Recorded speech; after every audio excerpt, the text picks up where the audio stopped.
Mestre Jesus, agradecemos mais essa oportunidade de estarmos reunidos aqui para aprender.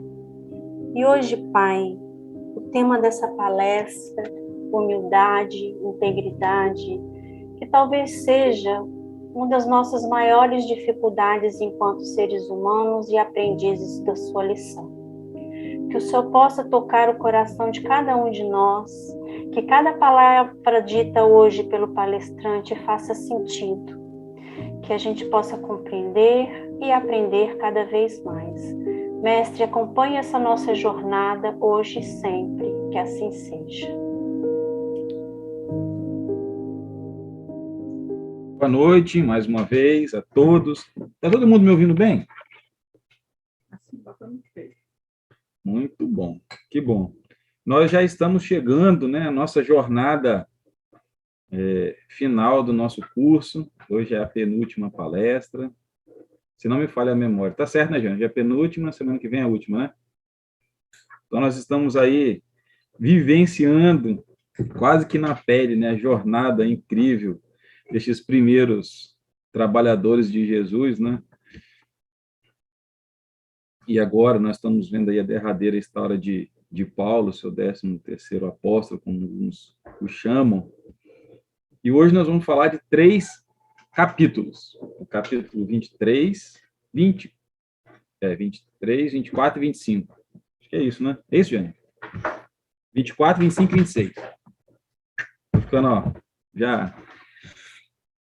Bem, eu não vou ler os capítulos, mas eu vou contar mais ou menos a história que se passa em cada um deles, depois está aberto às perguntas, né? Mandem perguntas, porque fica dinâmico para todo mundo. Bem, nós temos 3 capítulos, e nosso irmão Paulo, ele passa por 3 perrengues nesses 3 capítulos. Cada capítulo é um perrengue diferente, né? E nós temos aí, além de Paulo, nós temos o antagonista, né, que está ali no papel de vilão, que já vem da época de Jesus, que são aqueles judeus ali que levaram Jesus ali né, levaram a ser crucificado, e esse povo ainda continua perseguindo os seus e perseguem Paulo. Então, no capítulo 24, Paulo é levado, né, diante de... Cadê? Não tem o nome dele. Félix. Exatamente. Levam Paulo para Félix julgar. Mas Paulo tem uma característica muito marcante, acredito eu que vem aí, ele adquiriu isso antes do encontro que nós presenciamos agora na música, né? Já foi falado aí nos temas passados, quando ele encontra Jesus, mas Paulo não se entrega muito fácil. Então, ele tem aí um encontro aí com Félix, e apesar dos judeus quererem, né, sempre dar um jeito dele morrer, Paulo se defende junto a Félix, começa ali já a dizer para Félix sobre a experiência dele com Cristo, vai falar com Félix sobre Cristo, e quando Paulo começa a falar sobre Cristo com ele, aí ele tem uma expressão utilizada nesse capítulo que fala que Félix fica com medo, né? Então, você imagina, Paulo, né, falando sobre a sua experiência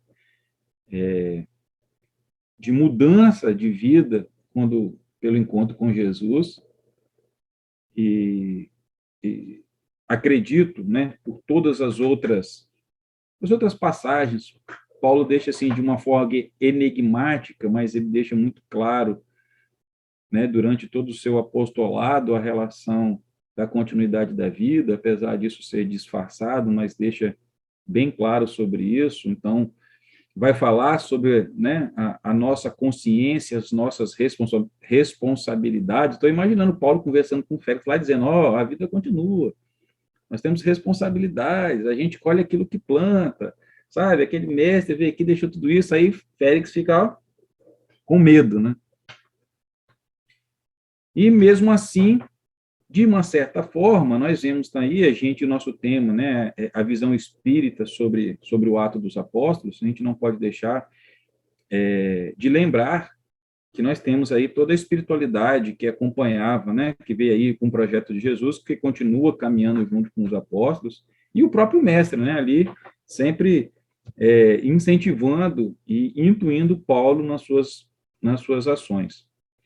E nós vemos um Paulo ali conversando de uma forma, puxando um gancho da nossa palestra, que fala sobre humildade e integridade, porque no finalzinho do capítulo é dito que Félix esperava, né, ele dá umas mordomias para Paulo, mas Paulo fica ali com Félix durante 2 anos. 2 anos ele está em regime, né, semi-recluso, porque ele dá ali, ele conversa com a esposa dele, e aí eu acho que ela deve, e aí acho, tá, é só minha opinião falando, que ela deve ter feito algumas considerações com ele, assim como a gente vai ver que sempre, né, nas 3 passagens, sempre tem o papel feminino agindo aí em prol da espiritualidade.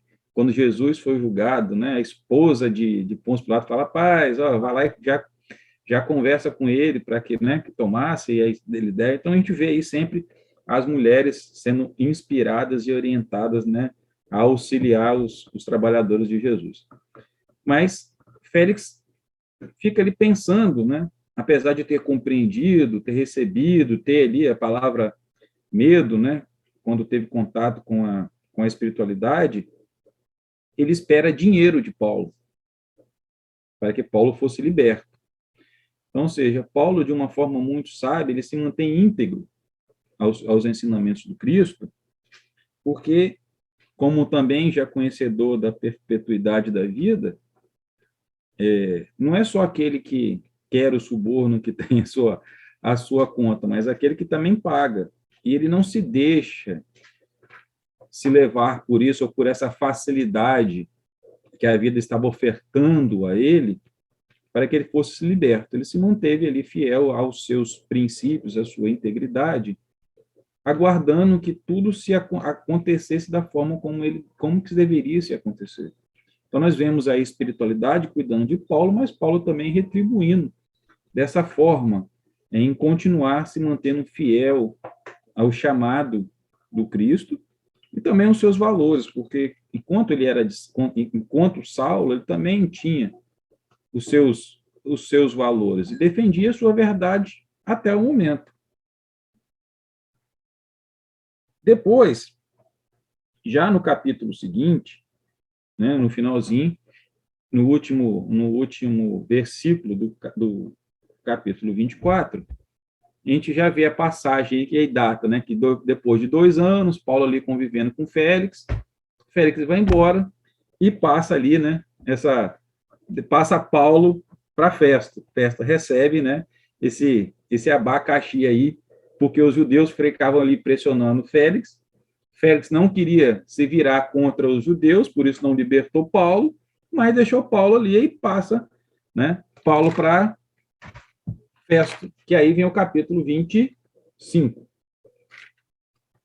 No capítulo 25, imagine o seguinte, eu que bato o pano, né? Os caras lá tentaram com o Félix, não deu certo. Aí entrou um cara novo no pedaço, também foram lá tentar fazer a cabeça de Festo para que entregasse Paulo. Ele já tinha ali armado toda uma treta ali, né? Querendo sem força ele entregar, no caminho a gente já vai ali, ó, e, né?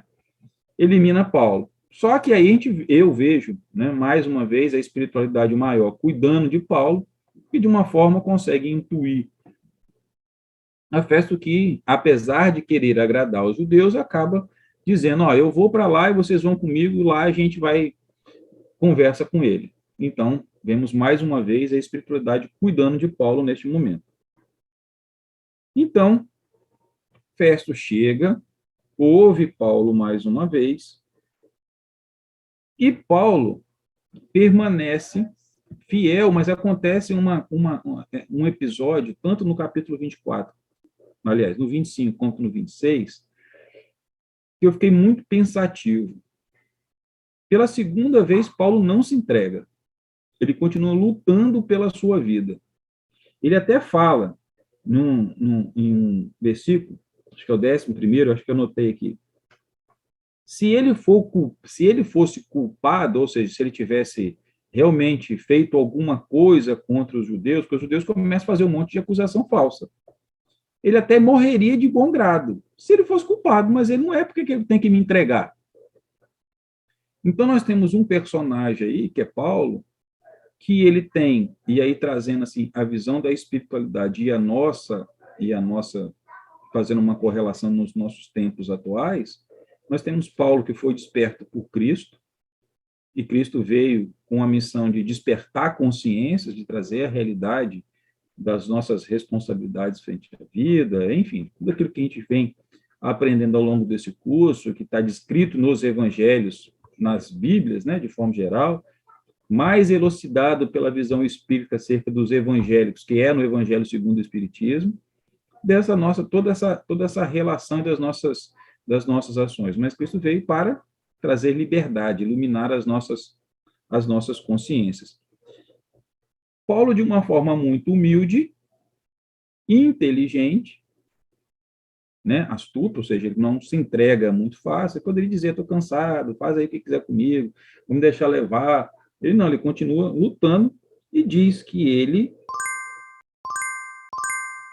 e aí conta, na verdade, já esquecendo essa parte, nessa parte com Festo, ele remonta toda a sua trajetória. Ele vai lá falar, né, que ele perseguia os cristãos, conta da passagem, né? Ele gostava tanto de perseguir cristão que ele não perseguia só em Jerusalém, ele saía para outras cidades. E numa viagem dessa, para Damasco, ele tem um encontro com Jesus, que a gente escutou na música, a gente já falei isso mais uma vez, de quando Jesus tem esse contato com ele, e ele explica ali os motivos, né? E aí veio, nesse capítulo, a gente tem revisto a famosa frase, né? Saulo, Saulo, por que me persegues? E neste momento ele relembra a missão que ele recebeu.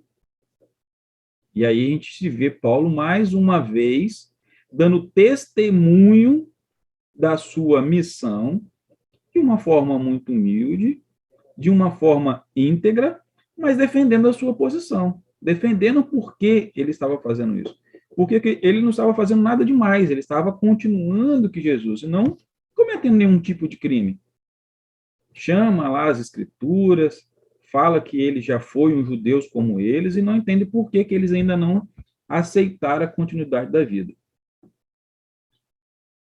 E depois a gente vê, depois que ele faz toda essa explicação, estou imaginando, né? Festo lá coçando a cabeça, assim, me lasquei. E aí ele tem a visita de o rei Agripa. Ele falou assim, eu vou dividir esse problema com outro. E aí entra em cena no próximo capítulo, parece novela, né? Capítulo por capítulo, né? Cenas dos próximos capítulos. Aí no capítulo 26, 24, 25, 26, a gente vê a presença de Agripa, que ouve atentamente a explicação de Festo e fala, rapaz, me deu curiosidade de conhecer esse cabra também. Chama ele aí para a gente conversar. E aí vemos, mais uma vez, o papel do lado feminino na história. Vem Agripa com a sua esposa, e Paulo vem ali, mais uma vez, para se defender. Ou seja, essa é a terceira defesa de Paulo dos seus ideais frente à sua vida. E ele fala tão bem, toca tão fundo o coração, que o rei fala assim, tu queres me converter a cristão? Eu quase acredito em você. Porque eu fico imaginando, né? Na minha última palestra, o tema foi que Paulo falou tanto que um cara caiu lá, estava dormindo no segundo andar, caiu, dormiu e caiu. Ou seja, Paulo falava de Cristo com muita paixão, com muita alegria. Então, eu fico imaginando ali, foi tão envolvente, né, esse comentário, essa defesa. A gente não tem ali tudo que foi dito entre os dois, mas olhando o contexto todo, a gente pode imaginar que ele deve ter feito uma bela profissão de fé diante de tudo aquilo que ele viveu. Ele não viveu pessoalmente com Cristo, ou seja, como os outros apóstolos, como Pedro e todos os outros, mas ele viveu a sua experiência com Cristo vivo, porque Cristo continuava vivo, por dois motivos. Primeiro, pelo motivo que a gente já sabe, ele foi ascenso, o seu espírito continuava vivo. Segundo, que ele também permanecia vivo pela palavra, pelos sentimentos das pessoas, como a gente continua fazendo. A vida de Jesus, a presença de Jesus era sentida sempre. Engraçado que ele já previa isso, porque ele falava que quando um ou mais estiverem reunidos em meu nome, ou seja, estiverem ali falando, eu estarei junto. Por quê? Porque a gente está mantendo a chama dele viva, assim como a gente mantém todos aqueles vívido em nós aqueles que partem de volta ao plano espiritual, e a gente continua toda vez que a gente fala sobre eles, a gente mantém viva aquela chama das recordações e vamos passando isso de geração em geração. Já vi, gente, só eu fechar. Então, fechar a história, né, a novela. Chega no final do capítulo, Agripa fala, se ele não tivesse, porque aí Paulo faz o seguinte, ele usa do conhecimento que ele tem e dos direitos. Ele fala, olha, eu não quero ser julgado por esse povo, não, quero ir a César. Então, ou seja, ele já empurra o problema dele para frente. E diz o seguinte, e a Agripa fala, se ele não tivesse pedido para ir para César, nós não teríamos motivo para deixá-lo preso.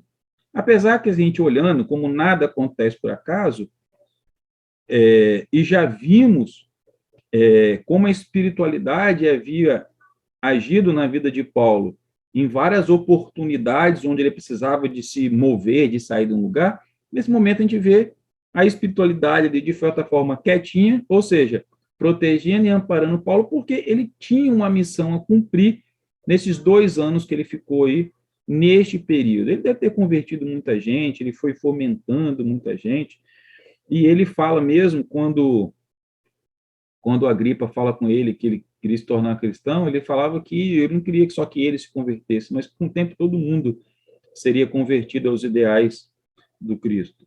Então ele já deixa aí já plantada a profecia de que nós chegaremos aos tempos atuais, onde os cristãos, né, a palavra se fundiu em todo o orbe, apesar que não somos todos cristãos, mas se olharmos as outras religiões, vemos Cristo em todas elas. A mensagem central parte em todas as religiões, então Paulo acaba tendo razão na sua fala. Então, o capítulo termina, né, no capítulo 26, com este testemunho de Paulo frente, mais uma vez, se defendendo diante dos obstáculos da vida, e Agripa acaba dando razão, entendendo a sua posição, junto com Festo, e assim eles vão prosseguir o desejo que Paulo vá até César. Então, esse é o resumo desses 3 episódios dessa epopeia. Pode falar, Jane. Boa noite. Nós temos 3 perguntas. Posso fazê-las? Pode. Então, vamos lá. A primeira é a seguinte: você comentou sobre a participação feminina auxiliando a espiritualidade. Existe algum motivo para que, naquela época, as mulheres estivessem mais abertas a esse tipo de auxílio da espiritualidade?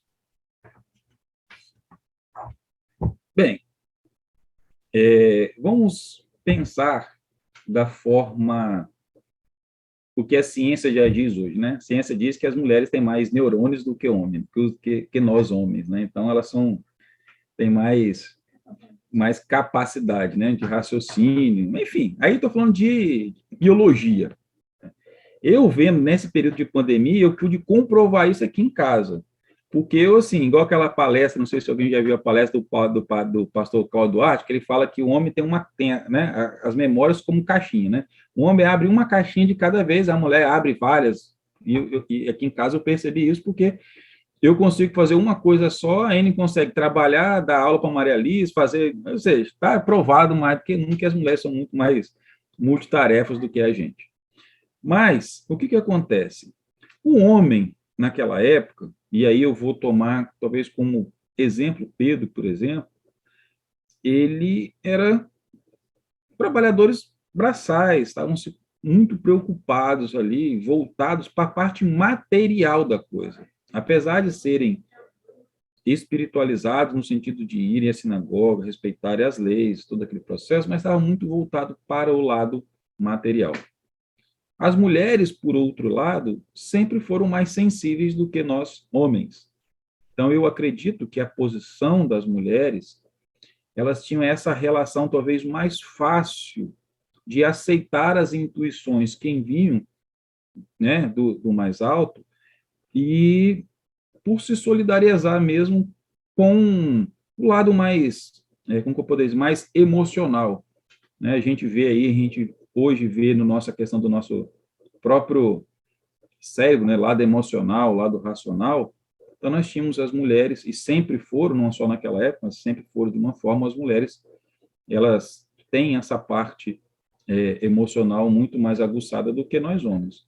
Então, era muito mais fácil para as mulheres compreenderem, aceitarem e fazer mais sentido para elas, na minha opinião, a mensagem do Cristo, e com isso colocava ela sempre mais frente. Então, nós vemos ali um trabalho incessante das mulheres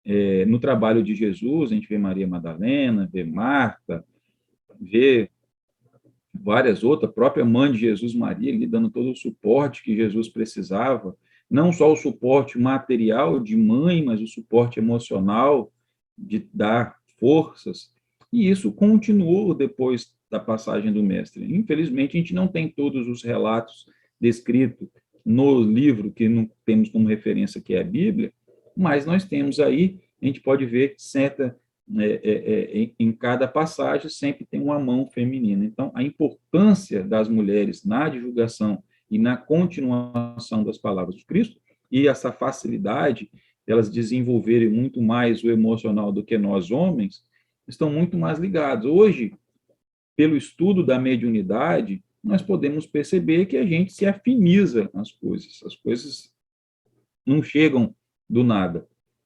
Então, na minha modesta opinião, as mulheres tinham essa vantagem já naquela época, como tem hoje, mas já naquela época, sobre nós homens, por terem esse lado de mãe, esse lado emocional mais aguçado e mais voltado aí para as coisas espirituais, até porque a gente vê também um episódio muito bonito aí de fé, do encontro de Maria, né, com a sua prima Isabel, mais duas mulheres protagonizando aí uma experiência de fé, né, e de companheirismo muito grande. Pode ir para a próxima. Posso? Então, antes de eu ir para a próxima, deixa eu só fazer uma pergunta minha ligada nessa. Você colocou a questão, né? Obviamente a gente não pode generalizar, dizer que todas as mulheres, não eram todas as mulheres que tinham essa sensibilidade, nem todos os homens que não tinham. Mas será que isso também não podia estar relacionado com o fato de que, naquela época, eram os homens os detentores, teoricamente, do conhecimento, e, portanto, a vaidade atrapalhava um pouco mais? Jane, sem sombra de dúvidas. E aí, nessa reflexão, e a gente vai pegar aí a parte espiritual da coisa, né? A gente tem sempre duas vertentes, mas a gente vê aí, tanto na passagem de Jesus, como na passagem dos apóstolos seguinte, e a gente está falando de Paulo neste momento, nós vemos ali os personagens dos judeus. Os judeus não eram somente os judeus homens que queriam condenar Jesus, tinha lá, como você bem disse, também tinha ali a parcela de algumas mulheres que também estavam nesse meio. Mas o que a gente estava vendo ali, de uma forma... hoje, a visão espírita nos dá essa oportunidade de fazer a interpretação destes textos com uma visão um pouco mais ampla do que talvez nós teríamos aí alguns séculos atrás. Bem, nós sabemos que Jesus veio com um projeto para o nosso planeta, um projeto de trazer luz, de trazer, iluminar as nossas consciências. A gente tem até uma música na Fraternidade que fala sobre isso, né, de iluminar consciências. E nós temos também aí um projeto que queria impedir com que as pessoas tivessem acesso às suas consciências libertas. E esse papel estavam também sintonizados com esse. Então, se a gente vê materialmente os judeus... Vamos esquecer a espiritualidade. O que os judeus viram em Jesus? inimigo potencial, alguém que estava ali tentando lhe tirar os poderes que até então eram deles. Eu acho que isso assim, nessa novela, eu já falei isso e vou voltar a repetir, que para mim foi muito marcante essa novela que a Record fez sobre Jesus, né? Então a gente vê ali o papel de Caifás, né, que ao longo da novela sendo sempre intuído por essa espiritualidade ao contrário, né? Ou seja, a espiritualidade que queria apagar a luz de Cristo. Então, os homens tinham essa questão da vaidade muito grande, do ego muito grande, como o homem ocupava esse papel central, fazer com que essa preocupação com o lado material das coisas, aí material é com dinheiro, com material do ego, material de todas as coisas que nos prendem ao plano mais denso, impediam, sim, eles, Jane, você tem razão, de terem essa sensibilidade um pouco mais aflorada, né? Então, assim, essa questão dessa materialidade, infelizmente, impedia que a gente tivesse acesso às nossas intuições.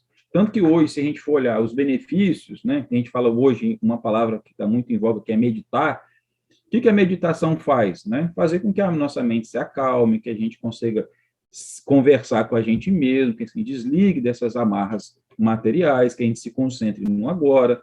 Fazendo tudo isso, a gente vai acalmar o nosso coração, a gente vai estar mais acessível, nosso padrão vibratório pode aumentar, e com isso a gente tem acesso a níveis de consciência que, num dia a dia, sem a gente parar e meditar, nós não teríamos.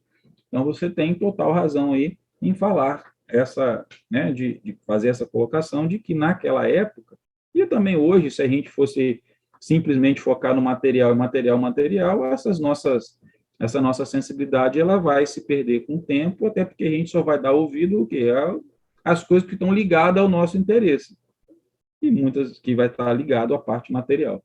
Então, nós vemos ali uma ação conjunta, né? Aí, por que é conjunta? Porque é como fosse uma vai retroalimentando a outra, né? Como a gente já viu também num processo obsessivo, né? A gente tem um ganho, muitas vezes, não vou usar a palavra ganho, a gente tem ali uma simbiose entre a gente e aquele que está obsediando a gente. Ele se afiniza com a gente por um motivo, a gente se afiniza com ele por outro motivo. Então, naquela época, a gente tinha todo esse plano espiritual para que a mensagem do Cristo não se propagasse, porque você tinha aqueles que queriam continuar dominando, e encontraram eco nos corações destes que também não queriam perder as suas posições encarnadas, né, para ali uma pessoa progressista que era Jesus. Pode fazer a próxima? Pode, por favor. Como estar encarcerado e não se sentir preso? Nada detinha Paulo. Como a fé pode nos tornar livres? Eu acho que o maior exemplo que nós temos na atualidade sobre essa questão de estar encarcerado e estar livre, eu não vou me recordar agora, mas Mandela tinha uma frase que ele falava sobre isso, né, de que, na verdade, quem estava preso era o carcereiro dele, tinha alguma coisa assim que ele falava, de que ele nunca se sentiu preso porque a mente dele era liberta. Ele falou alguma coisa nesse sentido, eu posso estar aí focando meio desassociado, talvez, algumas palavras, mas o pensamento central era esse, ele nunca foi arguído a ele sobre isso, ele não se sentia preso. Existem algumas outras tirinhas também que eu já vi uma vez na internet, que mostravam uma pessoa como se estivesse num lugar fechado, vamos botar assim, um sanatório, um quarto de hospital, num asilo, em qualquer lugar. E você tinha uma pessoa que olhava para a parede e via uma parede, e outra pessoa olhando para o outro lado e via ali um grande retrato, uma paisagem, enfim. Então, nós sabemos hoje, pelo conhecimento, voltando pelo lado espírita, de que a nossa mente ela viaja para todos os lugares. A gente, quando dorme, a gente se mantém o nosso espírito livre. Mas, voltando à pergunta de que, como Paulo, mesmo preso, ele não se sentia encarcerado, era apenas um encarceramento físico, mas não o encarceramento das suas ideias. Até porque a gente vê sempre Paulo muito ativo, mesmo encarcerado. Ele convertia os guardas, ele convertia os presos que estavam junto com ele, ele estava sempre no seu exercício da sua liberdade, a sua liberdade de pensar. Então, essa missão que Paulo recebe do Cristo de propagar, ele cumpre o tempo todo no seu dia a dia. Uma vez eu vi um pensador, um teórico desse aí, chamando a atenção, estava falando sobre a questão do oriental para o ocidental, ele estava falando aí, muitas vezes, em termos de... Ele estava principalmente comparando ali o povo oriental ali para o lado do budismo, enfim, que ele falava assim, que nós, se nós, a gente, na nossa vida, a gente tira um tempo para rezar. E lá os orientais, lá os budistas, aquele povo ali, eles tiram um tempo para viver. Eles passam mais... a vida deles é uma oração. Então, eles estão em oração o tempo inteiro. E a gente, os ocidentais, nós geralmente ficamos o tempo todo na nossa vida e tiramos um tempo para poder rezar. Então, isso fez refletir, e aí, pegando, Paulo vivia em oração pelos seus atos, ele vivia a missão dele em seus atos. E ele não teve com o encontro de Jesus, e aí, talvez puxando, sei lá, eu imaginando o nosso encontro com a nossa, com Cristo, que seria a nossa própria consciência, quando a gente decide, né?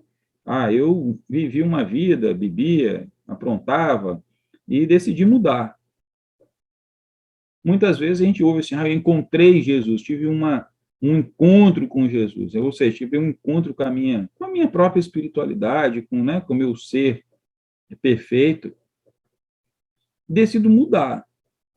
E aí, o que a gente vê a exemplo de Paulo, ele muda radicalmente o seu conceito e passa a ser fiel a essa missão, independente do lugar que ele esteja, preso ou não preso, caminhando, trabalhando, de dia, de frio, Paulo vivia aquilo que ele acreditava.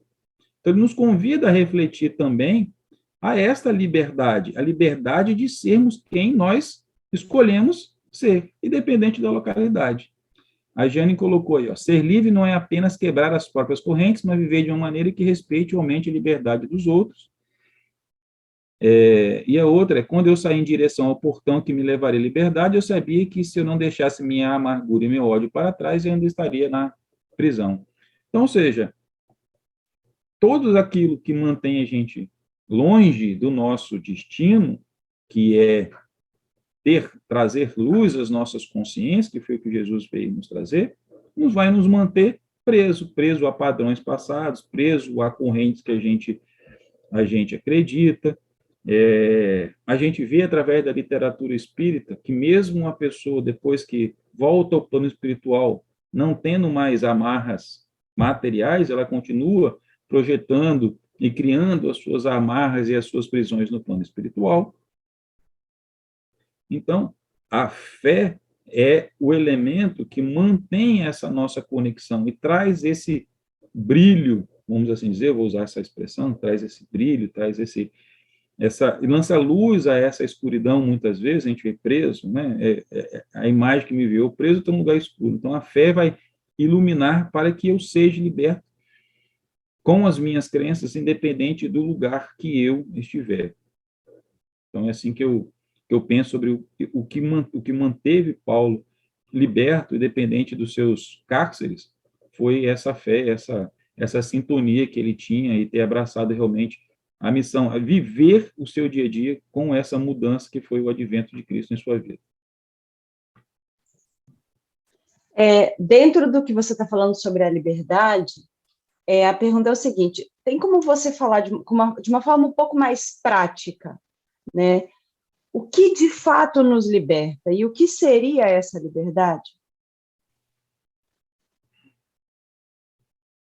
Bem, quando Jesus esteve aqui, ele veio trazer a todos nós esse ideal de liberdade. O que seria esse ideal de liberdade? É que eu sou dono da minha própria vida. Ou seja, eu não tenho ninguém que vai que vai controlar a minha vida. Até então, a gente tinha o quê? Não, eu tenho... vou pegar o exemplo, me lembrei agora, de um menino que levaram para Jesus curar e falavam que aquele menino estava pagando o erro dos pais. Vocês lembram dessa passagem? Então, ou seja, essa era a liberdade.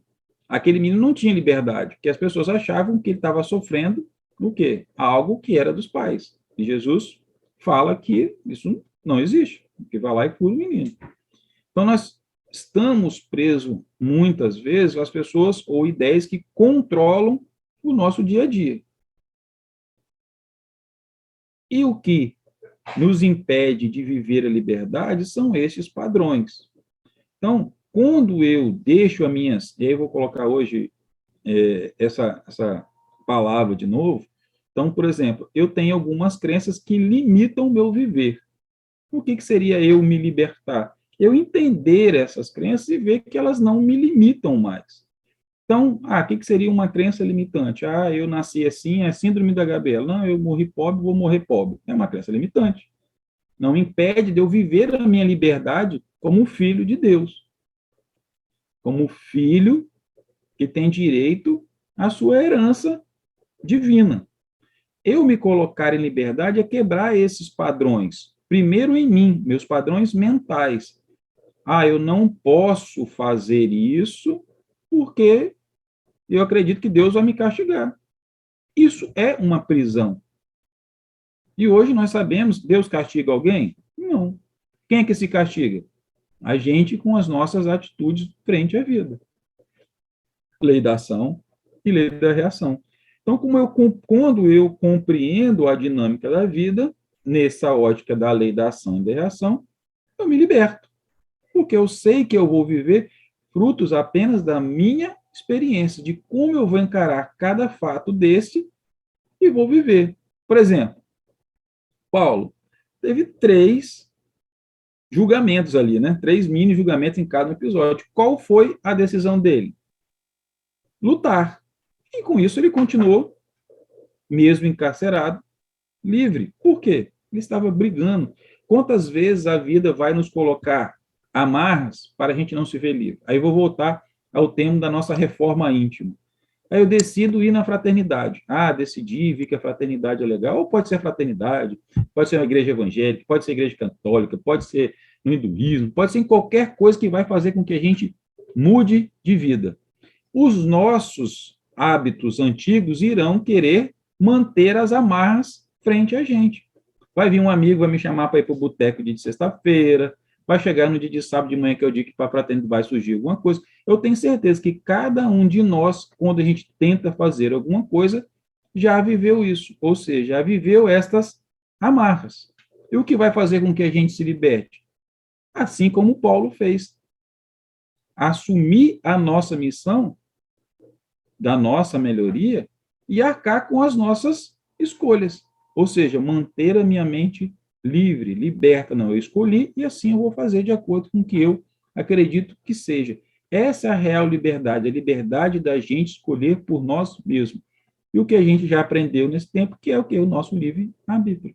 Quer mais oportunidade de ser livre do que poder viver as nossas escolhas sem que tenha alguém superior acima nos controlando?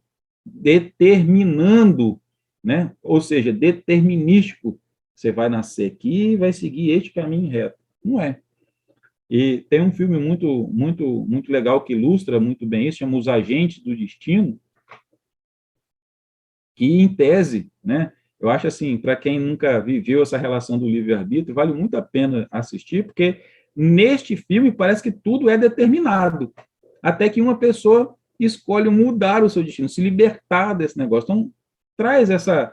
Eu sempre vejo assim, a ação da espiritualidade de uma forma geral agindo na humanidade, e a gente vê ela agindo em todas as frentes, como, por exemplo, agora não, já tem um tempo aí, né? A gente fala em desdobramento astral. Né? A gente vê no livro dos Espíritos, a gente vai falar sobre essa questão do desdobramento, que a gente dorme, acostuma, e vem um filme aí de herói, tá aí agora, né? Doutor Estranho foi lançado de novo, e o que a gente vê? Desdobramento astral no cinema.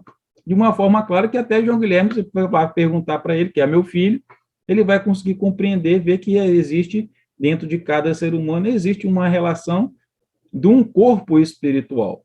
E a gente vai ter aí, nós já falamos sobre isso nos cursos online, vão ter no próximo curso sobre essa questão dos corpos espirituais. Então, assim como a espiritualidade trouxe essa relação no filme dos Agentes do Destino, é a minha relação que eu vejo a espiritualidade trazendo os conceitos da sucessão da vida e dos destinos através de caminhos diferentes, é o que vai acontecendo, vai trazendo essa liberdade, trazendo a gente a responsabilidade, colocando nas nossas mãos o nosso destino. Esse é o maior exemplo, acho que eu poderia ter sobre liberdade. Vamos lá, por enquanto só tem mais uma. Você falou, né, sobre o fato dele ter passado por esses mini julgamentos. A pergunta é a seguinte: qual foi a importância espiritual de todo esse período em que Paulo permaneceu passando de líder romano em líder romano? Essa foi a sementinha do cristianismo romano? Bem, muito curioso é que nós temos aí 3 líderes romanos. Eu vou colocar um quarto, que eu vou colocar lá já em Pôncio Pilatos, lá, quando esteve diretamente com Jesus, que foi tocado por essa boa nova, né? E nenhum deles eles tiveram, de uma forma, talvez inconsciente, escutando aí os apelos, né, da espiritualidade superior e seguindo adiante ali a sua, né, não permitindo ali, de uma certa forma, dando continuidade. A importância, né, uma vez, não sei se foi numa aula minha de ensino religioso, ou se foi na catequese, quando criança, que falava assim, o que as pessoas não perceberam, que Jesus atingiu o objetivo dele. Hoje, aí a gente está falando de cristianismo, utilizando a Igreja Católica como talvez a primeira organizada, né, até a reforma de Lutero, a igreja que está no centro do poder aonde foi Roma, na Itália, aquele processo todo. Então, tinha o seu simbolismo, né? Você está vendo ali um conceito onde os judeus não aceitavam, repudiaram, né, Jesus, mas aqueles que compreendiam, talvez, de uma forma melhor, ou tinham, talvez, em função, isso é uma leitura minha, né, em função das crenças que eles tinham individuais, eles sentiam, no fundo de suas almas, que eu posso assim dizer, a verdade nas palavras e nos ensinamentos do Cristo. Então, a importância não era só uma importância. E aí, se a gente for pensar, né, como que a espiritualidade trabalha de uma forma muito inteligente, se não fosse esses romanos, Paulo já teria sido morto há muito tempo. Então, eles acabaram tendo ali um papel muito importante na vida de Paulo, que, de uma certa forma, o protegeu durante muito tempo, né? Essa sua facilidade de falar as outras línguas, né, de falar bem, de ser um cidadão, né, humano, ele acabou sendo beneficiado. Então, fez com que o ensinamento do Cristo ganhasse proporções ainda maiores se ele não tivesse essa proteção de Roma. Então, assim, olha, assim, quem diria, né? Roma protegendo o cristão. Mas, se a gente for olhar nesse sentido literal do que aconteceu nesses 3 episódios, a gente vê que desde Félix os judeus já queriam pegar Paulo, e Paulo ficou aí protegido sobre o manto romano, e nesse tempo continuando a sua missão, que era levar a mensagem de Cristo a todos os povos. Então eu vejo assim que essa proximidade foi muito benéfica, e eu acredito que a espiritualidade maior utilizou-se desse intermédio para permanecer, com que Paulo permanecesse muitos mais anos à frente desse processo todo. Tem mais? Sem mais perguntas? Puxa, já acabou as perguntas? Por enquanto. Então, o que acontece? Aí, voltando, né, a gente já falou dessa questão da liberdade, isso era um assunto que eu percebi muito nessa relação de Paulo, e aí trazendo dos nossos dia a dias, quantas vezes acontecem em nossas vidas esses julgamentos, eu vou usar julgamento, mas quantas vezes a vida nos aperta e a gente precisa de tomar uma atitude frente a um problema que se chega. Porque se a gente vai, vou trazer o julgamento de Paulo como fosse um problema do nosso dia a dia.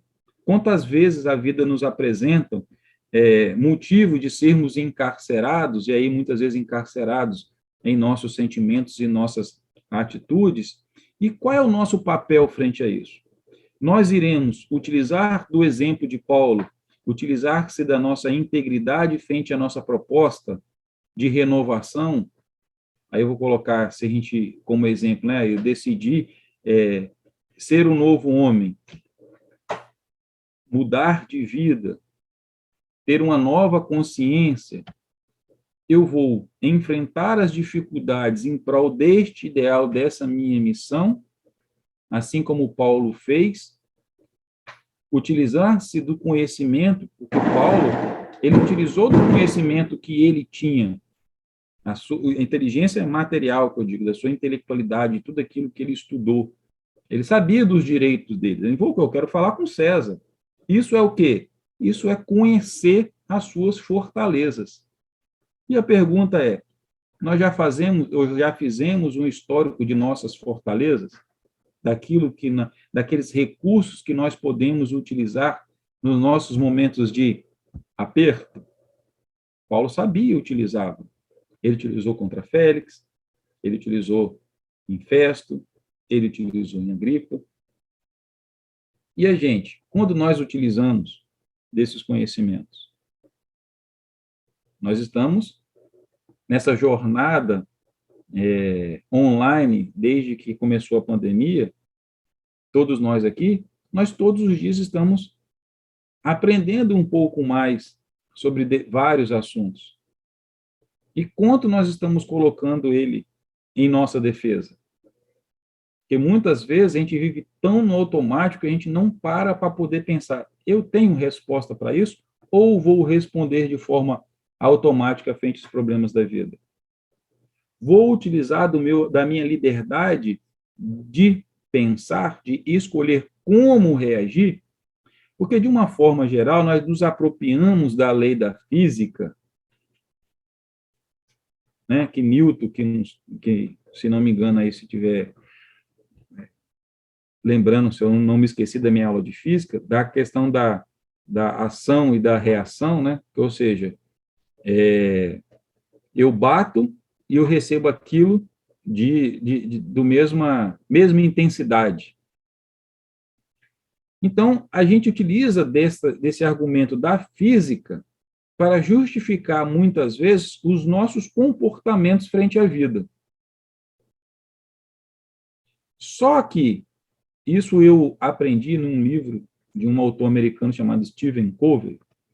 Ele fala o seguinte, que entre a ação e a reação, nós humanos temos uma propriedade no meio aí, chamado poder de escolha. Eu posso escolher como reagir a um estímulo, enquanto na física não se escolhe. Mas nós temos essa capacidade. Então, foi isso que Jesus veio nos mostrar, essa capacidade de pensar. Continuando pelas palavras de Paulo, que continuava os ensinamentos de Cristo. Quanto eu estou fazendo a escolha, quanto eu estou utilizando da minha liberdade para fazer novas escolhas. Foi o que Paulo fez. Paulo utilizou-se do seu conhecimento material frente aos seus direitos. Quanto nós estamos nos apropriando disso? Nós estamos sendo íntegros em nossas vidas, como Paulo foi quando outro lhe esperava dinheiro para que ele fosse liberto? Ou seja, Paulo podia ter comprado a sua liberdade ou a sua facilidade frente às coisas. Quando essas coisas chegam até a gente, nós procuramos o caminho mais fácil e abandonamos um pouco aquele nosso ideal, ou mantemos-nos íntegros e firmes naquilo que com o nosso propósito? Porque eu comecei a me questionar a partir destes exemplos de Paulo, nesses 3 capítulos que mostra essa sua fibra frente àquilo que ele realmente acreditava. E olha que ele mudou. Ele acreditava em algo que foi ressignificado, e é muito importante que quando, numa das suas defesas, ele fala: não deixei de fazer nada do que os judeus pregam. Eu não cometi crime, como eles falam, porque eu continuo sendo judeu, ele continua com os mesmos costumes. Tanto que ele sai para Jerusalém para fazer a sua oferta.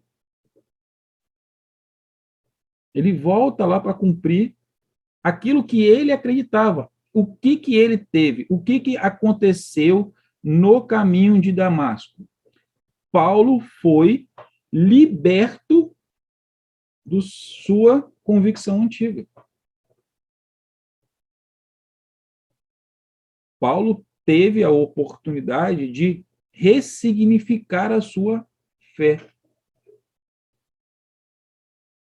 E quantas vezes nós temos o nosso encontro com Cristo?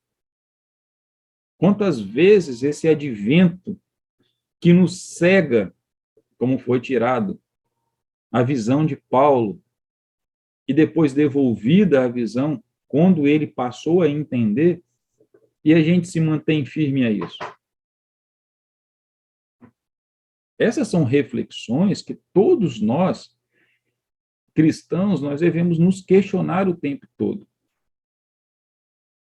Porque a responsabilidade de falarmos que somos cristãos é muito forte.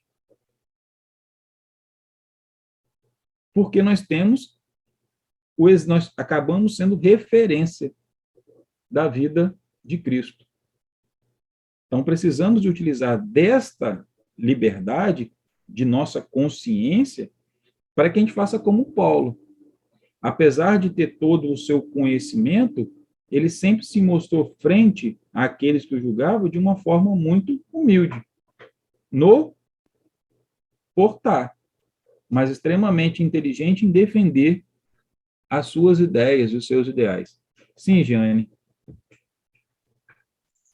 Temos mais 2 perguntinhas. Vamos lá, a primeira é a seguinte: com o que devemos nos preocupar mais? Com os erros do passado, a inércia atual ou o julgamento do futuro? Boa pergunta, hein? Bem, o que nós conhecemos hoje do nosso processo encarnatório? Que existe um planejamento com fatos do passado.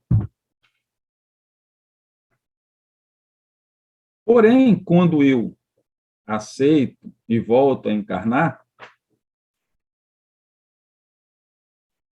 a cada minuto vivido na minha vida material, e também não na vida espiritual, porque também não, né? Porque a vida ela é contínua, ela não tem pausas, né?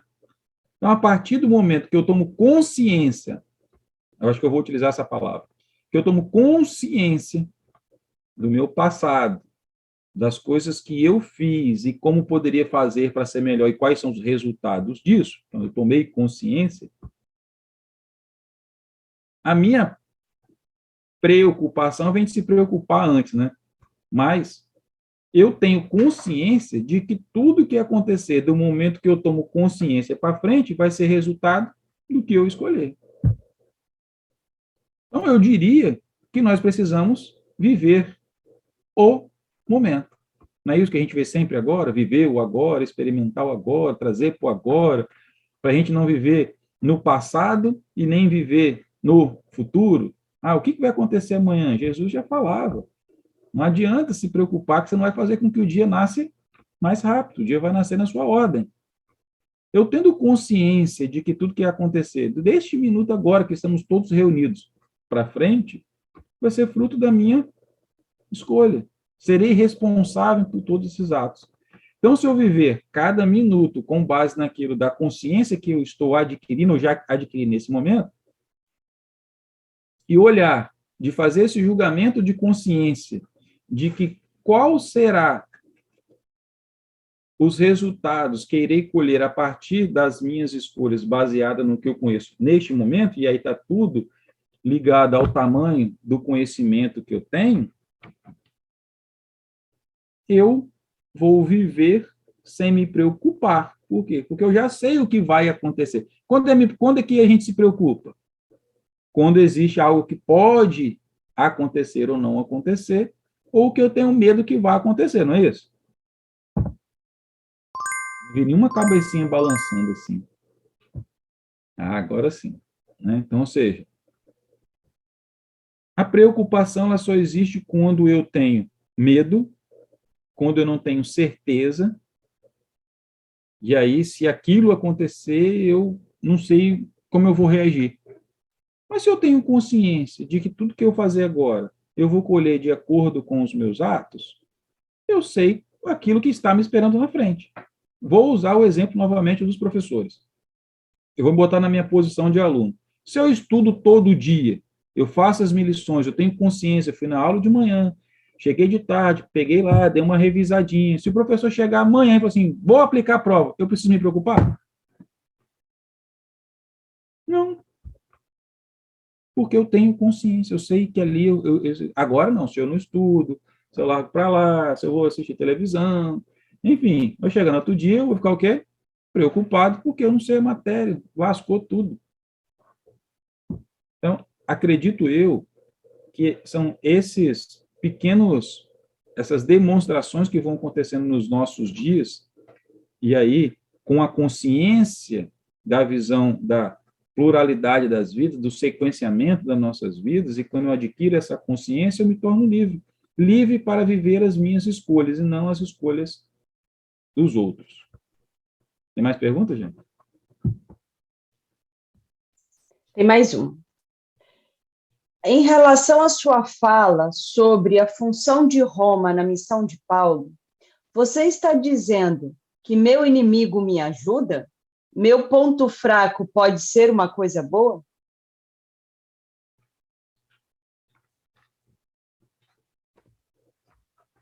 Bem, o que nós temos que nos impulsiona muitas vezes a mudar? Muitas vezes é aquele que ele não é nosso amigo, assim, né? Amigo no sentido de aquele que vem, faz uma crítica para a gente fica bravo, e fala assim, eu vou provar para ele que eu não sou desse jeito. A gente cresce, tem a sua mudança. Nós vivemos, nós não podemos esquecer que nós estamos num planeta, aí falando pela ótica da continuidade, da evolução dos mundos, nós estamos vivendo num mundo onde nós temos, todos nós temos ainda muito a evoluir, estamos no processo de evolução, então a gente está num processo de cometer ainda alguns erros. E muitas vezes esses erros acabam sendo os nossos inimigos, ou causando, por causa desses erros, sei lá, vamos botar, eu sou um cara muito bruto, isso vai fazer com que eu machuque alguém. E machucando alguém, essa pessoa vai ficar com raiva de mim. E vai fazer com que eu passe algumas raivas também. Ele é meu inimigo? Não. Mas vai fazer com que eu tenha a oportunidade de rever os meus atos. Hoje, no conhecimento da psicologia, nós temos aí uma coisa chamada, coisa ficou até feia, né? Nós temos ali uma denominação, né? Uma definição de que todos nós temos uma sombra, que todos nós temos um lado oculto, que a gente quer deixar lá bem guardado e escondido. E quem proporciona com que este lado sombrio apareça? Na verdade, não só os meus inimigos, mas as pessoas que convivem comigo. Então, esse lado vai aparecer e vai fazer com que a gente busque a melhora, de uma forma ou de outra. Nós estamos buscando, neste momento, sermos pessoas melhores. Então, quando aquele inimigo que era Roma acabava ali protegendo Paulo, como disse a pergunta, aquele inimigo, né? Ou seja, aquele que está ali, acaba fazendo com que a gente melhore, fazendo com que possamos ter escolhas diferentes, vão nos levar a novas reflexões. Vamos imaginar um mundo se todos tivessem aceitado naquele momento a mensagem de Jesus. Novas formas de pregar teriam sido criadas? Será que se todo mundo tivesse aceitado a palavra de Paulo, Paulo tinha se melhorado com as suas pregações? Entendam, né? Ou precisamos entender que essas dificuldades, ou vou usar a expressão mais uma vez que foi colocada, esses inimigos, eles nos auxiliam à nossa melhora. Se a gente, eu vou dar ilusão, trazer uma coisa em relação à física novamente. Quando a gente vê hoje os astronautas fora da órbita da Terra, ou seja, sem a gravidade, o que acontece com os músculos deles? Ficam frágeis, porque você não tem a gravidade que fortalece. Então, hoje, nós precisamos dessas dificuldades para que a gente possa se superar, da mesma forma que a gravidade puxa para que os nossos músculos continuem a se exercitar. Essas dificuldades, e como diz, está no texto da codificação, né, as provas e as expiações, elas são necessárias para o fortalecimento do nosso espírito. Então, quando eu não entendo que uma prova, quando eu não entendo o resultado da minha ação, eu posso dizer que aquilo é o meu inimigo. Por quê? Porque está contrário a mim. Não é isso? O que é o inimigo? Alguém que não gosta de mim? O que é que não gosta? É porque faz algo que eu não goste. Então, ou seja, trazendo essa relação para os dias atuais, tudo aquilo que faz com que eu precise sair da minha zona de conforto, eu posso encará-lo como meu inimigo. Alguém que não vai fazer com que eu me esforce. E o que nós mais precisamos fazer para a nossa reforma íntima é sair da nossa zona de conforto. Então, quando a gente muda, e aí essa consciência nos traz a liberdade de entender que, na verdade, nós não temos inimigos, nós somos, na verdade, temos oportunidades, ou são... Vou deixar o nome oportunidades mesmo. Nós temos oportunidades de nos tornarmos pessoas melhores. E se a gente não tiver essas oportunidades, se não tivermos aquilo que nos tira da zona de conforto, nós não iremos progredir. Tem mais perguntas? Não, só queria, se você pudesse explicar um pouquinho melhor, porque você está colocando, né, a questão do quanto esses desconfortos nos ajudam a caminhar, né, porque a gente sai da zona de conforto. Né, aí me vem, inclusive, né, o ensinamento de Jesus de que os escândalos são necessários, mas ai daqueles que os praticam. Porque eu queria que você pudesse falar um pouquinho que, apesar, né, desses desconfortos, muitas vezes nos ajudarem a crescer, aqueles que praticam vão ter consequências disso. Porque senão fica parecendo, às vezes, assim, que o inimigo é bonzinho, então que bom que ele existe, que bom que ele continua, né, continue fazendo isso, mas não é bem assim. Se você puder explicar melhor? Eu quis trazer a relação talvez de um inimigo pessoal, né, do inimigo que impede o nosso progresso, que está dentro da gente mesmo. Mas, se a gente for colocar da relação como você trouxe o ensinamento do Cristo, né, daquele que comete o escândalo, é necessário, mas ai daquele de quem o comete. Por que a gente precisa de refletir? A gente volta a falar e aí eu vou trazer o link à pergunta feita anteriormente sobre a questão se a gente tem que se preocupar com o futuro, né? Porque, como nós não vivemos sozinhos, nós vivemos em uma sociedade, começando a sociedade dentro da nossa célula principal, que é a nossa família, e que se estende de todas as nossas relações. E o resultado das nossas ações impactam no mundo, impactam na vida do outro. E a partir do momento que eu tenho essa consciência e começo a perceber a relação de o que eu estou fazendo vai causar o escândalo para alguém, eu estou me escandalizando com isso, nós sabemos que as consequências, elas são diretamente ligadas aos nossos atos. Essa é a liberdade que Deus nos dá. E a responsabilidade, ele nos dá liberdade com responsabilidade. Ou seja, eu vou ter que responder por todos os atos que eu cometo. Sendo assim, se eu começar a levar incômodo ao outro, aí como eu estou falando, eu estou tentando ser suave, né? Se eu levar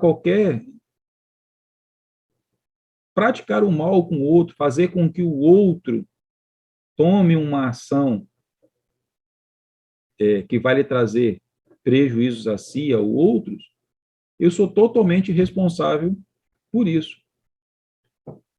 E eu sou responsável por todas as consequências que acontecem daquele momento para frente. Eu vou dar um exemplo muito, muito simples, que a gente já viu isso aqui nos nossos estudos e acredito que em vários outros conhecimentos. Nós já sabemos que o nosso pensamento tem poder, que a gente pensa, se realiza. Tanto é pelo poder da oração. A gente ora na função de interceder por alguém. Então, nós estamos enviando energia por alguém. Quando a gente ora, a gente está querendo a melhora da pessoa. Não é isso? Mas a gente faz uma oração, muitas vezes, ao contrário. Eu quero que aquele cara ali que me fez mal, ele tropece na casca de banana e caia.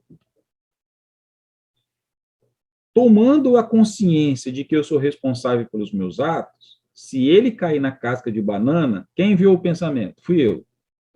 Então, eu estou criando um distúrbio, né, um desequilíbrio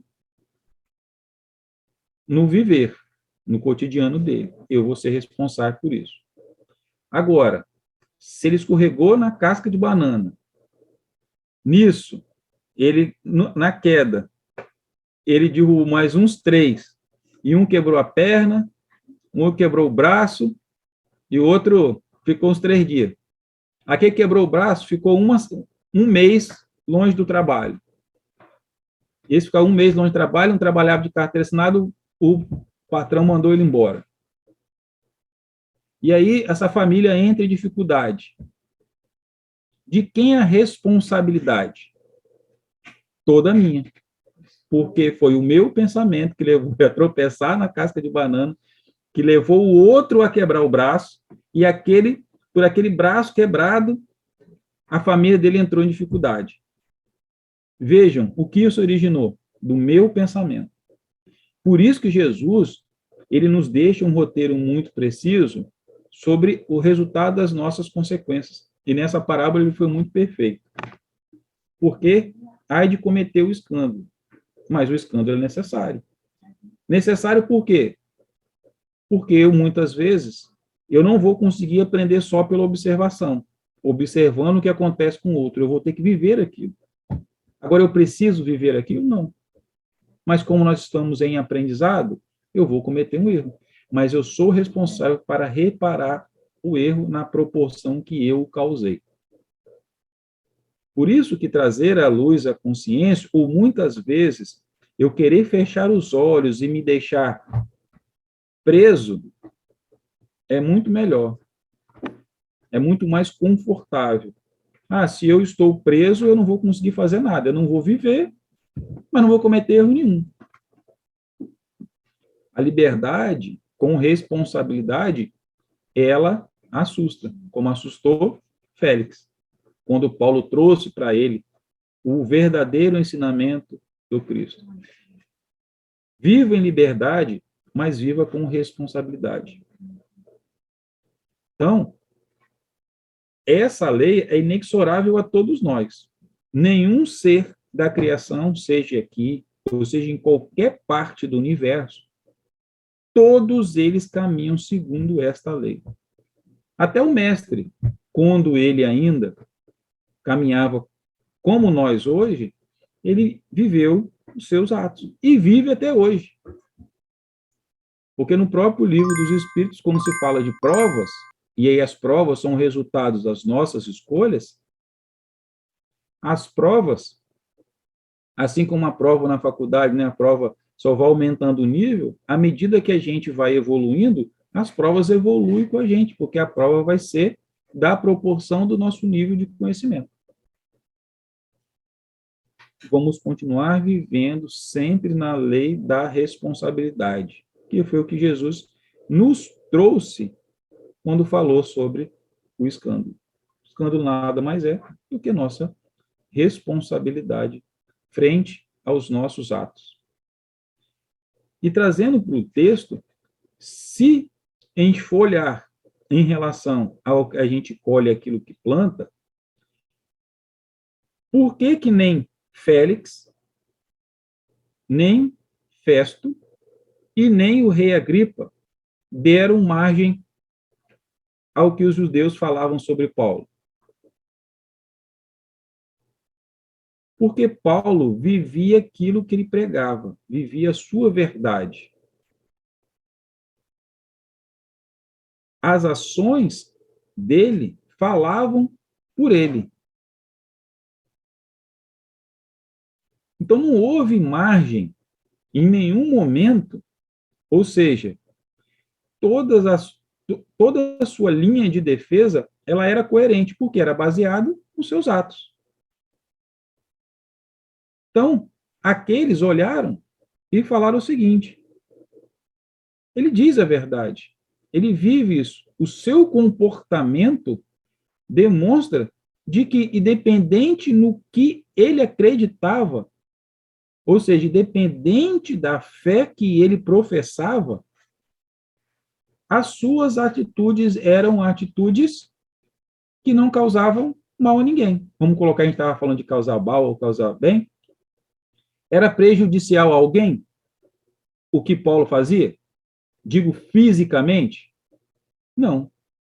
Ele estava levando as pessoas à liberdade de consciência, liberdade de pensar.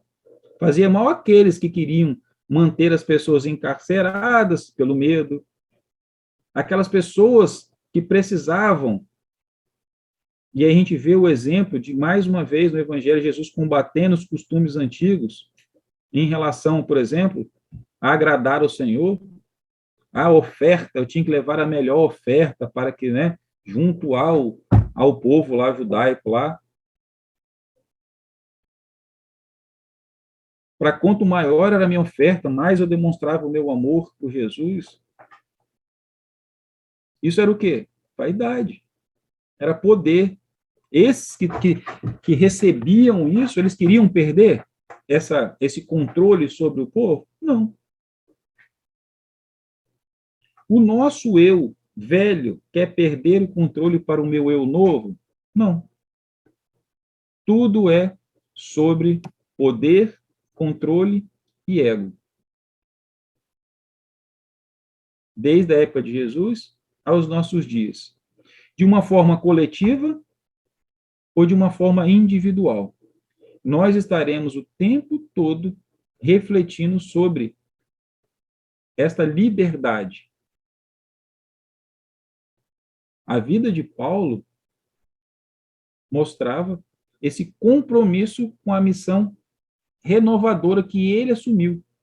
Antes do compromisso com Jesus, Paulo assumiu um compromisso com ele mesmo.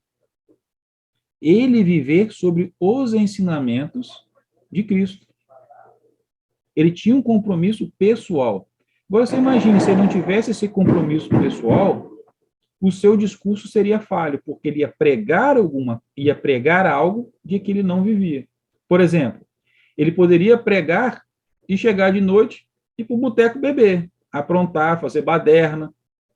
E aí, o que queria acontecer? Os judeus poderiam falar assim, não, ele fica aí falando de Jesus, de mudança, mas vai lá, olha lá 15 dias atrás, ele foi num lugar lá, bebeu, bateu em todo mundo, e aí o que os julgadores romanos iriam ver? Ver que suas palavras não iriam condizer com as suas atitudes. Mas ele encontraram o que em Paulo? A sua coerência com aquilo que ele pregava. Essa era a grande verdade de Paulo. Esse era o grande trunfo. E esse é o grande trunfo de todo, eu vou botar cristão, porque nós acreditamos em Cristo, mas de todo homem de bem. Porque o homem de bem, ele vai ser um bom cristão, ele vai ser um bom budista, ele vai ser um bom judeu. A gente fala assim, os judeus, mas tinha judeus bons, que era aqueles que acabavam se convertendo ao cristianismo depois. A gente não pode converter só por, né? Porque é judeu que não acredita em Cristo até hoje, mas ele continua praticando o ensinamento de Cristo. Ele ajuda o outro, ele veste o outro. O que Jesus falava? Jesus, quando eu vou estar contigo? Quando eu pude saber que o Senhor estava comigo? Quando eu tive sede, me deste de beber. Quando eu tive frio, me deste de vestir. Tive fome, me alimentaste. Quem é uma pessoa no mundo, independente da sua religião, que não pratica isso? Todos nós nesse mundo praticamos. Talvez até aqueles que muitas vezes, ao nosso olhar julgador, falamos, aquele cara ali, ele não presta. Mas há aquele que ele tem algum tipo de afeição, em algum momento ele vai estender a mão por alguém. Porque, na verdade, todos nós somos frutos da mesma árvore. Sendo assim, temos o mesmo DNA, o DNA divino. Estamos em momentos apenas da consciência dessa ligação diferentes, mas todos caminhamos para assumir essa irmandade. Esse é o convite que Cristo fez naquela época e faz todos os dias. Todos os dias, quando nós dormimos e acordamos, é como se Paulo tivesse, como fosse o mesmo encontro de Paulo. A gente fecha nossos olhos e abre novamente. Oportunidade de viver mais um dia de novas escolhas. Vivermos coerente com aquilo que nós aprendemos todos os dias. Aí não conseguir colocar hoje em prática. E amanhã, será que eu consigo? No Livro dos Espíritos, eu não me lembro a questão, não sei se é 964, não é por aí. É questionado sobre essa questão da reforma íntima, como que eu faço para me melhorar, alguma coisa assim. E a espiritualidade responde, um grande sábio da humanidade disse, conheces a ti mesmo. Acredito que todos nós já ouvimos essa frase em algum momento da nossa vida. Conhece a ti mesmo. E aí existe uma continuação. Mas como que eu faço para me conhecer? E aí vem a explicação no Livro dos Espíritos. Jane, você que sempre pesquisa, depois você vê aí, se é 964, alguma coisa aí. Depois publica aí para a gente seguir. E aí vem Santo Agostinho e dá o depoimento dele de como viver isso. Santo Agostinho diz o seguinte, lá no texto, que quando chegava no final do dia, ele fazia uma revisão. Como tinha sido o dia dele, como foi o comportamento dele, a reação dele frente aos acontecimentos do dia. Aí ele fazia um checklist, eu fiz isso, a consequência disso não foi boa, essa consequência foi boa, isso aqui foi ruim, isso aqui não foi. E aí, de posse desse checklist, ele tinha a oportunidade daquilo que ele via que não foi bom, e aí, o que foi bom? É o que eu magoei o outro, lembra da questão lembrar do equilíbrio e do desequilíbrio. Aquilo que desequilibrou o outro, aquilo que não vai me proporcionar, ele tinha a oportunidade, ou seja, no outro dia, eu já tinha um ponto que eu já conheço. Então, eu tomo consciência, primeiro, daquilo que eu faço errado. E depois que eu tenho posse disso, que eu tenho consciência disso, eu posso começar a trabalhar para não cometer o mesmo erro novamente. Significa que eu vou começar de primeiro? Não. Muitas vezes eu passo a vida inteira sem fazer essa reflexão, ou seja, sem descobrir isso. Comecei a praticar, eu já sei o ponto que eu vou mudar. Em algum momento eu vou conseguir mudar a minha atitude quando acontecer aquele problema. Esse é o nosso desafio como cristão. É o que é nos convidado a fazer a reforma íntima, que é mudar, nascer de novo. Isso simbolicamente aconteceu com Jesus no batismo. Não é isso que a gente tem lá simbolicamente? O batismo morre o homem velho para nascer um homem novo. Essa é a nossa reforma. Esse é o nosso objetivo. Foi isso que Jesus nos trouxe, para que a gente renasça todos os dias, que possamos ter essa concepção. E aí, quando a gente fala da responsabilidade dos nossos atos, tudo aquilo que a gente já aprendeu nas literaturas, nas literaturas espíritas, seja até na própria literatura material, nós temos lá no direito, nós temos lá o Código Penal, o Código Civil, tem as leis humanas não estão ligadas lá, as responsabilidades frente às nossas ações. Veja, a gente já começa a aprender isso desde cedo, o valor das nossas consequências. Quando a gente traz isso para a nossa vida, entendemos a continuidade da vida, a gente continua praticando isso. Nós continuamos a responder para os nossos atos. Só que na materialidade, a minha ação para gerar uma consequência precisa ser uma ação material.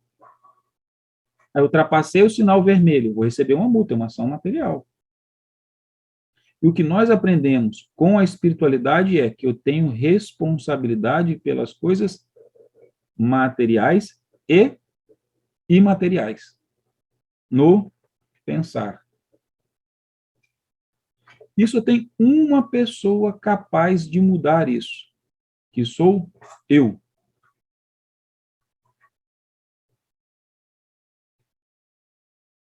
Só a gente consegue se mudar. Nós não conseguimos fazer o outro mudar. Se eu acho que eu vou mudar o outro, eu estou tentando prendê-lo com a minha forma.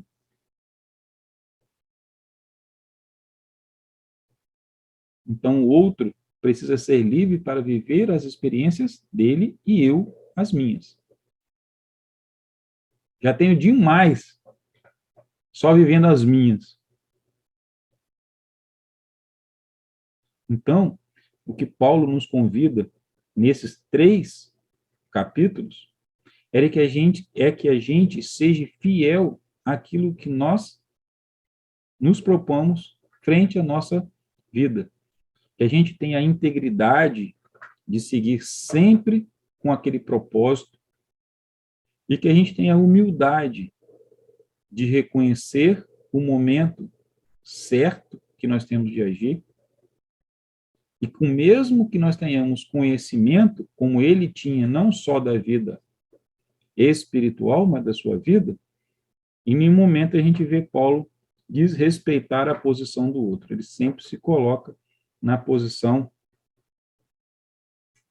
de explicar o seu lado, de viver aquilo no sentido mesmo da palavra humilde, sem impor a verdade ao outro.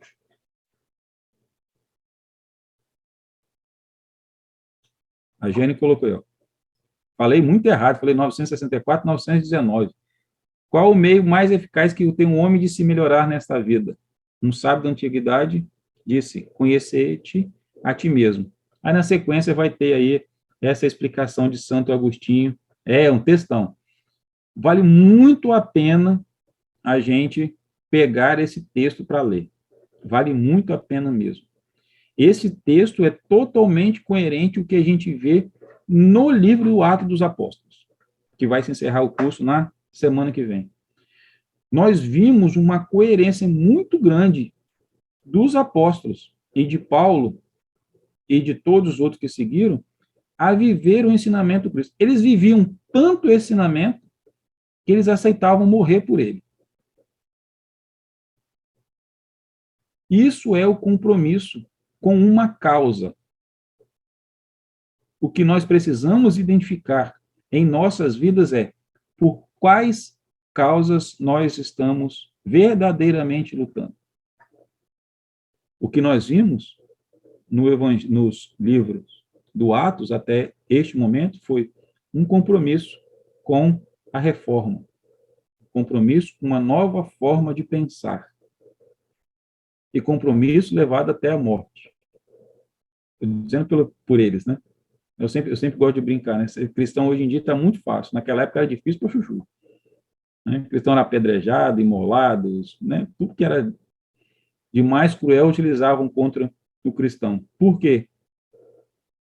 Porque se eles conseguissem mostrar e continuar o processo de dominação daquela época, que era o medo, a mensagem não seria propagada. Por isso que era tão forte como isso acontecia.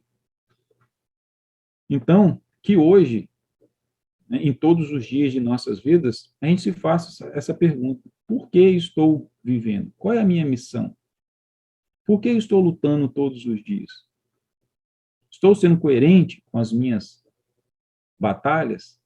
Com aquilo que eu assumi? Eu posso ter o mesmo encontro com Cristo que Paulo teve? Esse encontro arrebatador, que mudou o destino de Paulo? Eu posso ter essa experiência?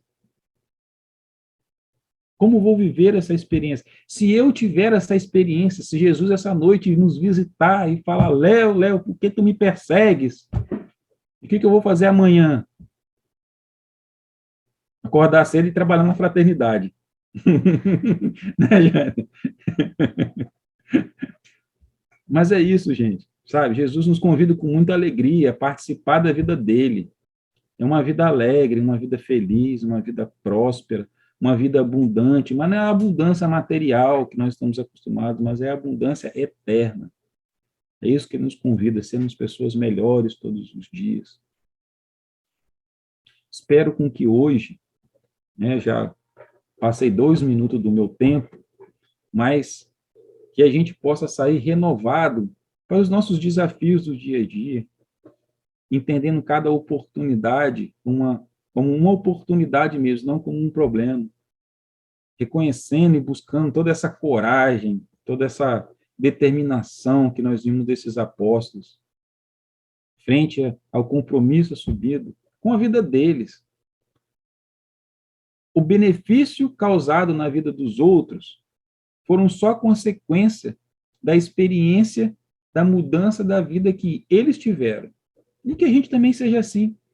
A partir do momento que a gente se conhecer, a partir do momento que a gente se melhorar, automaticamente o mundo se tornará um lugar melhor. É isso que Cristo espera da gente. Que a gente se torne melhor. Cada um se iluminando, iluminaremos o mundo inteiro. É igual uma vela na escuridão. Chega eu com uma velinha, vai causar. Aí chega a Jane com outra, Roseli com outra, Moana com outra. E aí isso vai se tornando uma proporção muito grande. Essa é a nossa missão no mundo. Sermos a nossa luz para que com o outro sejamos luz para o mundo inteiro. Então, eu agradeço a todos. Convido mais uma vez que a gente feche os nossos olhos, ou aqueles que quiserem ficar com os olhos abertos, mas que a gente se conecte com essa espiritualidade que ampara a todos, independente de suas crenças.